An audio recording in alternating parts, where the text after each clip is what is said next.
ನೋಡ್ರಲ್ಲ, ಇವತ್ತಿಗೆ ನಮ್ಮ election canvas ಮುಗೀತು. ಎಲೆಕ್ಷನಲ್ಲಿ ಅರ್ಧ ಕೆಲಸ ಮುಗ್ದಂಗೆ ಆಯ್ತು ಅಲ್ವಲ್ಲ ಮರಗೌಡ? ನಿಮ್ಗಳ ಮನಸ್ಸಲ್ಲಿ ನಾನು ಇದ್ದೀನಿ ಅಂತ ನಂಗೆ ಚೆನ್ನಾಗಿ ಗೊತ್ತು ಕಂಡ್ರಲ್ಲ. ಅದನ್ನ ನಾನು ಪದೇ ಪದೇ ಹೇಳ್ಕೊಳ್ಳೋ ಅವಶ್ಯಕತೆ ಇಲ್ಲ.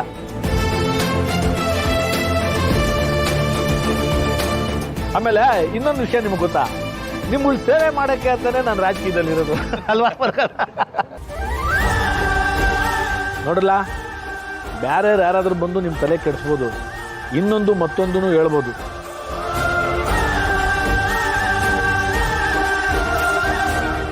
ನನಗೆ ಗೊತ್ತು ನೀವ್ಯಾರು ಅದಕ್ಕೆ ತಲೆ ಕೆಡ್ಸ್ಕೊಳಕ್ಕಿಲ್ಲ, ನೀವು ನಾನು ಕೈ ಬಿಡೋಕ್ಕಿಲ್ಲ ಅನ್ನೋ ನಂಬಿಕೆ ನನಗದೆ ಅಲ್ವಲ್ಲ? ಈ ಕಿತ ಎಲೆಕ್ಷನಲ್ಲಿ ನಾನು ಸೋಲ್ಸ್ಬೇಕು ಅಂತ ಬಹು ಮಸಲತ್ ಮಾಡ್ತಾವ್ರೆ.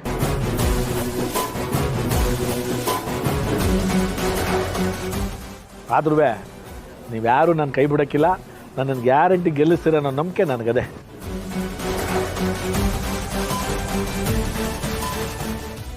ಆಮೇಲೆ ನಿಮಗೆಲ್ಲ ಏನೇನು ಮಾಡಬೇಕು ಏನೇನು ಮಾಡಬಾರ್ದು ಅನ್ನೋ ನಂಗೆ ಚೆನ್ನಾಗಿ ಗೊತ್ತದೆ. ನಾನು ಅದನ್ನು ಮಾಡೇ ಮಾಡ್ತೀನಿ. ಲೇ, ಎಲೆಕ್ಷನ್ ನಿಂತ್ಕೊಳ್ಳೋದೇನು ದೊಡ್ಡ ಕೆಲಸ ಅಲ್ಲ ಕಂಡ್ರಲ್ಲ. ಗೆದ್ದು ಬಂದ ಮ್ಯಾಕೆ ಏನು ಮಾಡಬೇಕು ಏನು ಮಾಡಬಾರ್ದು ಅನ್ನೋದನ್ನು ತಿಳ್ಕೊಂಡಿರ್ಬೇಕು, ಅದನ್ನು ಮಾಡಬೇಕು. ಅದು ಕಳ ಮುಖ್ಯ ಎಲ್ಲ. ನಮ್ಮ ಅಪ್ಪಯ್ಯ ಗೆಲ್ಲಕ್ಕೆ ಮುಂಚೆನೇ ಇಷ್ಟೊಂದು ಕೆಲಸ ಮಾಡವ್ರೆ. ಇನ್ನು ಗೆದ್ದ ಮೇಲೆ ಇನ್ನೆಷ್ಟು ಕೆಲಸ ಮಾಡ್ಬೋದು ಅಂತ ನೀವೇ ಯೋಚನೆ ಮಾಡಬೇಕು.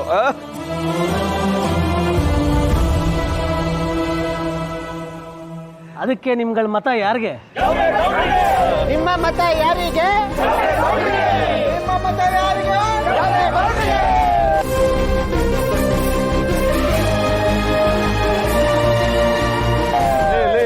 ಸ್ವಲ್ಪ ತಡ್ಕೊಡ್ರು. ಈಗಲೇ ನಿಮ್ಗೆಲ್ಲ ಶಕ್ತಿನ ಕಳ್ಕೊಂಬಿಟ್ರೆ ಹೆಂಗಿಲ್ಲ. ನಾನು ಎಲೆಕ್ಷನ್ ಅಲ್ಲಿ ಗೆದ್ದು ಬಂದ್ಮೇಲೆ ಜೈಕಾರ ಹಾಕಕ್ ಬೇಕಲ್ವೇನಲ್ಲಿ? ಸ್ವಲ್ಪ ತಡ್ಕೊಡ್ರು.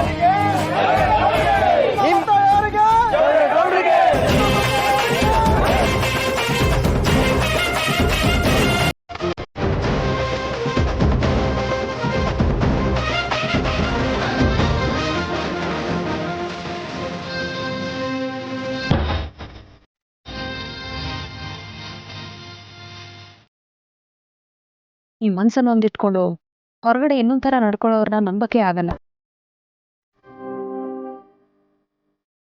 ಅದು ನಿಜನೇ ವೀಣಾ. ಆದ್ರೆ ಇವರಿಬ್ರು ಹೀಗ್ ನಡ್ಕೊಳ್ಳೋದಕ್ಕ ಅಷ್ಟು ಪ್ರೀತಿಸಿ ಮದ್ವೆ ಆಗಿದ್ದು. ಈಗಿನ ಕಾಲದ ಪ್ರೀತಿ ಅಂದ್ರೆ ಹೊಸ ಮೊಬೈಲ್ ಫೋನ್ ಹಂಗೆ ಇರುತ್ತೆ. ಮೊಬೈಲ್ ಹೊಸದಿದ್ದಾಗ ತುಂಬಾ ಹಚ್ಕೊಂಡಿರ್ತಾರೆ. ಸ್ವಲ್ಪ ದಿನ ಆದ್ಮೇಲೆ ಮೊಬೈಲ್ ಒಂದ್ ಕಡೆ, ಅವ್ರೊಂದ್ ಕಡೆ. ಈಗಿನ ಕಾಲದ ಪ್ರೀತಿನೇ ಹಾಗೆ. ನೀವಿದ್ರ ಬಗ್ಗೆ ತುಂಬ ಯೋಚನೆ ಮಾಡಬೇಡಿ. ಹರೀಶ್ ಅವಳನ್ನ ಎಷ್ಟು ಪ್ರೀತಿಸ್ತಾನೋ ಸಿಂಚನವನು ಅವಳನ್ನ ಅಷ್ಟೇ ಪ್ರೀತಿಸ್ತಾಳೆ. ಆ ಪ್ರೀತಿನೇ ಅವರಿಬ್ಬರನ್ನ ಒಂದು ಮಾಡುತ್ತೆ. ನೋಡ್ತಾ ಇರಿ.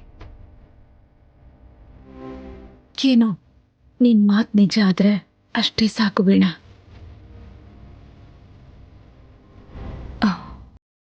ತಗೊಮ್ಮ ಇದನ್ನ.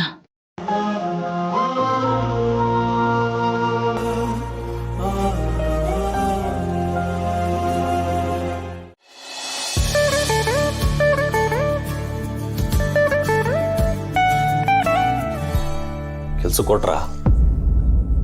ಹೌದು. ವಯಸ್ಸಲ್ಲಿ ನಿಮ್ಗಿಂತ ದೊಡ್ಡವನಾಗಿ 2 ಮಾತು ಹೇಳ್ತೀನಿ, ಬೇಜಾರು ಮಾಡ್ಕೋಬೇಡಿ. ಮೌನವಾಗಿರೋ ನನ್ನ ಜೀವನದಲ್ಲಿ ಸಿಹಿಯಾಗಿರೋ ಮಾತುಗಳಿಗಿಂತ ಮುಳ್ಳಿನ ಥರ ಚುಚ್ಚೋ ಮಾತುಗಳೇ ಜಾಸ್ತಿ. ಆದರೆ ಇದೆಲ್ಲ ನನಗೆ ಅಭ್ಯಾಸ ಆಗ್ಬಿಟ್ಟಿದೆ. ಯಾರು ಏನೇ ಅಂದರೂ ಸಹಿಸ್ಕೊಳ್ಳೋ ಶಕ್ತಿ ಬಂದಿದೆ. ಅದೇನು ಹೇಳಬೇಕೋ ಹೇಳಿ. ನಿಮ್ಮ ಮಾತಲ್ಲೇ ಗೊತ್ತಾಯ್ತದೆ ನಿಮ್ಮ ಮನಸ್ಸಲ್ಲಿ ಎಷ್ಟು ನೋವು ತುಂಬಿಕೊಂಡಿದ್ದೀರಿ ಅಂತ. ಮದುವೆ ಆಗಿ ಗಂಡನ ಮನೆಗೆ ಬರೋ ಹೆಣ್ಮಕ್ಳು ಗಂಡನ ಮನೆಯಲ್ಲಿ ನಾನು ಹಂಗಿರಬೇಕು ಹಿಂಗಿರಬೇಕು ಸುಖವಾಗಿ ಸಂತೋಷವಾಗಿರಬೇಕು ಅಂತ ಕನಸು ಕಟ್ಕೊಂಡು ಬರ್ತಾರೆ. ಅದು ಒಂದಷ್ಟು ಜನ ಹೆಣ್ಮಕ್ಳಿಗೆ ಆ ಕನಸು ಕನಸಾಗೆ ಉಳಿದ್ಬಿಡ್ತದೆ. ಇನ್ನೊಂದಷ್ಟು ಜನ ಹೆಣ್ಮಕ್ಳು ಕನಸು ಗಗನ ಕುಸುಮ ಆಗ್ಬಿಡ್ತದೆ. ನೀವೇನು ನಮ್ಮನೆಗೆ ಸೊಸೆಯಾಗಿ ಬರಬೇಕು ಅಂತ ಆಕಾಂಕ್ಷೆ ಇಟ್ಕೊಂಡು ಬಂದವರಲ್ಲ. ಆದರೂ ವಿಧಿ ನಿಮ್ಮನ್ನ ನಮ್ಮನೆಗೆ ಸೊಸೆಯಾಗಿ ತಂದ್ಬಿಟ್ಬಿಟ್ಟದೆ. ಆದ್ರೆ ಇಲ್ಲಿ ಬೇರೆನೇ ನಡೀತಾದೆ. ನಮ್ಮ ಮನೆಗೆ ಬರೋ ಸೊಸೆನ ಹಂಗೆ ನೋಡ್ಕೋಬೇಕು ಹಿಂಗೆ ನೋಡ್ಕೋಬೇಕು ಅಂತೆಲ್ಲ ಭಾಷಣ ಬಿಗಿತಿದ್ದವರು ನಿಮ್ಮನ್ನು ನಡೆಸ್ಕೊಳ್ತಾ ಇರೋ ರೀತಿ ನೋಡಿದ್ರೆ ನನ್ನ ಮನಸ್ಸಿಗೆ ಬಹು ಸಂಕಟ ಆಯ್ತದೆ. ನಿಮ್ಮ ಕಾಳಜಿ ನನಗೆ ಅರ್ಥ ಆಗುತ್ತೆ, ಆದರೆ ನನ್ನ ಹಣೆ ಬರೋದ ಬಗ್ಗೆ ನೀವೇನು ಮಾಡೋಕ್ಕಾಗತ್ತೆ? ನೀವೊಬ್ಬರಾದರೂ ನನ್ನ ಮೇಲೆ ಇಷ್ಟು ವಿಶ್ವಾಸ ಇಟ್ಕೊಂಡಿದ್ದೀರಲ್ಲ, ಅಷ್ಟು ಸಾಕು. ನನ್ನ ವಿಶ್ವಾಸ ನಿಮ್ಮ ಮೇಲೆ ಯಾವಾಗಲೂ ಹಿಂಗೇ ಇರ್ತದೆ. ಆದರೆ ಇಲ್ಲಿ ನಡೀತಿರೋದನ್ನೆಲ್ಲ ನೋಡ್ತಾ ಇದ್ರೆ ಮನ್ಸಿಗೆ ಬೇಜಾರಾಯ್ತದೆ.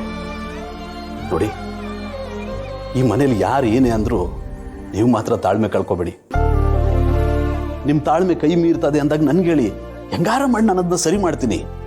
ದಯವಿಟ್ಟು ಯಾವುದನ್ನು ಬೇಜಾರು ಮಾಡ್ಕೋಬೇಡಿ. ನಮ್ಮ ಮನೆಯವ್ರು ಮಾಡೋದು ಸಾಲದು ಅಂತ ಈಗ ನನ್ನ ತಂಗಿ ಬೇರೆ ಬಂದು ಮನೆಗೆ ಸೇರ್ಕೊಂಡವಳೆ. ನಿಮಗೆ ಗೊತ್ತು, ಅವಳು ಮಾತ್ಗೂ ಕೊಂಕಾಡ್ತಾನೆ ಇರ್ತಾಳೆ. ಅವಳೇನೇ ಅಂದ್ರೂ ಯಾವುದಕ್ಕೂ ಬೇಜಾರು ಮಾಡ್ಕೋಬೇಡಿ. ಇದೇನಪ್ಪ ಎಲ್ಲಾನು ನಾನೇ ಸಹಿಸ್ಕೋಬೇಕು ಅಂತ ಹೇಳ್ತಿದಾರಲ್ಲ ಅಂತ ಅನ್ಕೋಬೇಡಿ. ನನ್ನನ್ನು ಯಾವಾಗಲೂ ನಿಮ್ಗೆ ಒಳ್ಳೇದನ್ನೇ ಬಯಸೋ ಹಿತೈಷಿ ಅನ್ಕೊಳ್ಳಿ, ನಿಮ್ಮ ಅಣ್ಣ ಅನ್ಕೊಳ್ಳಿ.